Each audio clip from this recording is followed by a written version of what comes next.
These are the 5 vocal techniques that you need to know to answer any acting question in the exam. Pace, pitch, volume, tone, pause. So, let's break it down. Now when it comes to the exam, acting skills or performance skills in general can be broken down into 3 key areas. Those are voice, movement and interaction with others. And in order to maximize your marks in the exam, you're going to need to know some key terminology for all 3 of those options. So in this video, we're going to be breaking down voice to make sure you can get the maximum marks for any question they throw at you. Voice. Voice, I say! It's going to be the voice today. So memorize this: pace, pitch, volume, tone, and pause. Now there are 2 types of questions where this is relevant in the exam. One of them is a short mark question and could be worth anywhere between 1 and 6 marks. And the other one is within a 15 mark acting skills question. And I've got a super solid structure to share with you for that question. So more on that one in another video. So make sure you subscribe and hit that bell. Right, let's go through those 5 skills. Can you remember them? I remember it like it was yesterday.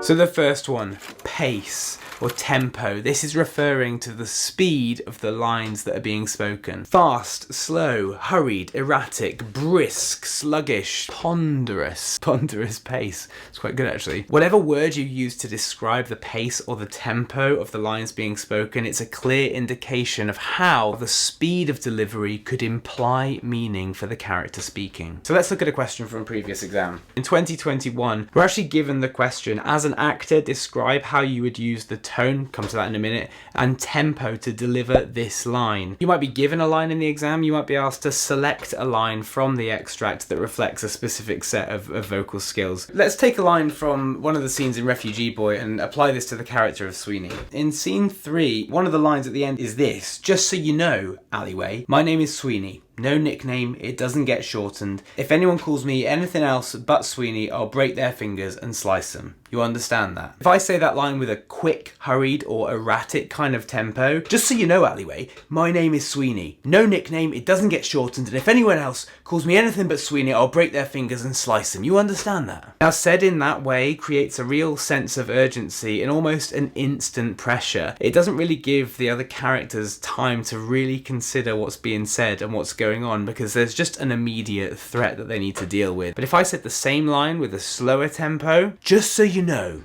alleyway, my name is Sweeney. No nickname, it doesn't get shortened. And if anyone else calls me anything other than Sweeney, I'll break their fingers and slice them."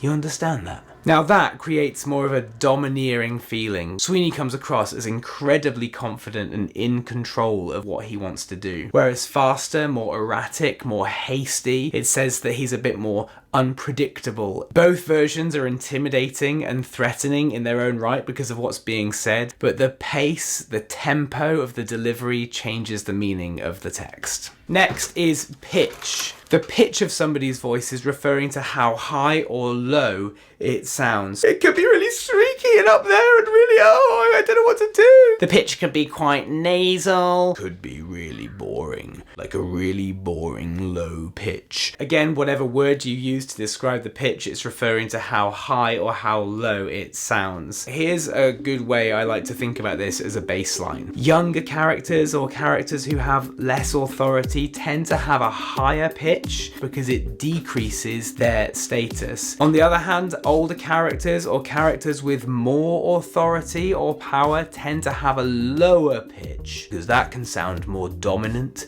more confident, and a way of actually increasing their status. And the same is true for volume. A louder voice tends to come across as more authoritative, powerful, in control, whereas a quieter voice tends to do the opposite.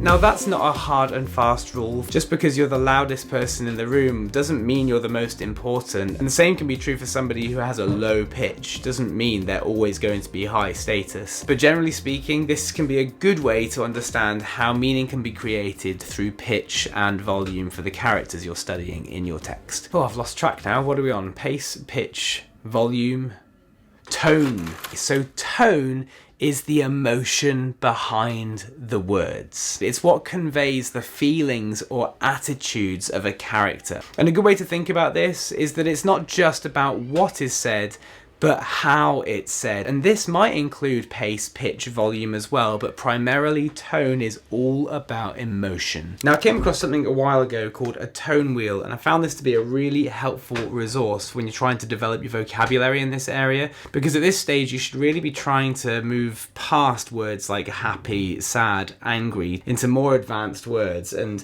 this little wheel here gives you a really wide range of vocabulary. So what I'll do is I'll leave a link in the description below. Screenshot it, print it, stick it to your wall, just keep it close whenever you're practicing these questions. And I promise you, by expanding your vocabulary, it's only going to help you in acquiring higher marks in the exam. Now, finally, let's have a look at pause. Now, this is probably one of the most overlooked vocal skills because it effectively requires you to do nothing with your voice at all, but silence often speaks louder than words. Silence!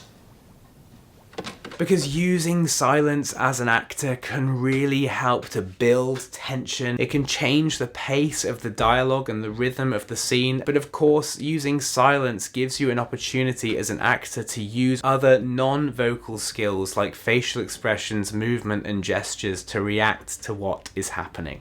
Whew.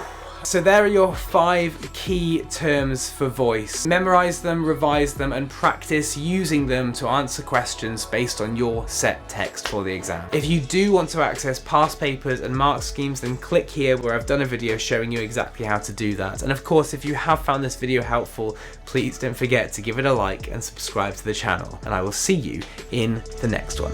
Catch you soon.